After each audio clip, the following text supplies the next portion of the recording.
Jasmine here. This is Bailey, my white and terror poodle.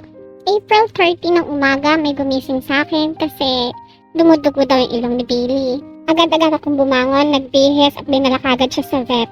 Agad naman siya na-check up ni doktora and suggested to magpa-CBC na. Pero kasi that time, tumigil yung pagdudugo ng ilong niya, so akala ko umukay na. Naresetahan naman siya ng para sa dugo niya and planning nga na yun muna i-take.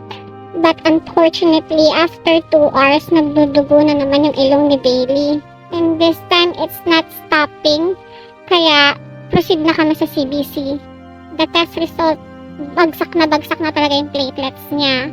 As in below the acceptance value para sa platelets. And doktora said, need na talagang mag-blood transfusion ni Bailey. But the blood transfusion itself costs really beyond budget. Like, saan po kukunin yung pera? So, nung tinanong ako, if we'll proceed with the blood transfusion, I said yes. Like, bahala na saan po kukunin yung pera. Basta, ang mahalaga, mailigtas si Bailey. And Bailey was confined that day. Itong video na to, ito na yung nagpa-blood transfusion na siya, kaya dalawa yung cost. I am actually holding my tears back. Kasi, yung dinalaw ko siya ng hapon, parang gusto na niya sumama sa akin. Pauwi. But I said, not yet, baby. Pagaling ka muna. Tapos yung gabi, di ako makatulog. Nag-message ako sa Petron asking for an update. I asked kung kumain ba? Natutulog na ba si Bailey? Tapos sinan nila yung video na to, na almost patapos na yung transfusion niya. Kumain naman daw, pero hindi pa natutulog. I know, na nasa better hands naman siya, na naalagaan siya doon. Kaya lang, alam mo yun, namimiss mo yung alaga mo. So what I did is pray and I lifted up everything to God. Yung anxiety ko, gusto ko kunin yung pera, alam mo yun. Tapos eventually nagkaroon ako ng peace of mind. God is there. God will comfort you. Kinabukasan, nagbigay ng update sa akin si Petlon and magkitang-kita naman na napakaganang kumain ni Bailey.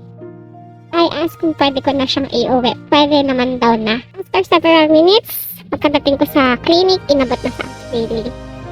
And look, nabantuan-tuwa kami pareho niyan. Binilin sa akin kung ano yung mga iti-take na meds and dapat bumalik for follow-up check-up para masigurado na okay na talaga si Bailey. Thank you kay Kuya ang nag-assist sa amin ni Bailey. And syempre kay Doktora Rendel and of course to our God Almighty na hindi kami pinabayaan ni Bailey. Kaya guys, pag nakakita na kayo ng mga garapata, puto sa mga aso nyo, huwag kayong magdadalawang isip na magpa-consult para maalis kagad sila kasi malaking cost talaga yun ng mga further sakit pa. Okay? Consult your vet. Yung gumaling-galing na si Bailey, pinag-take ko siya ng NexGard pati si Kuya Aldi. And gosh, super effective ng NexGard. Within 24 to 48 hours, patay ang mga garapata ng dalawa. Thank you for watching. Follow Jasmine Vlog. See you!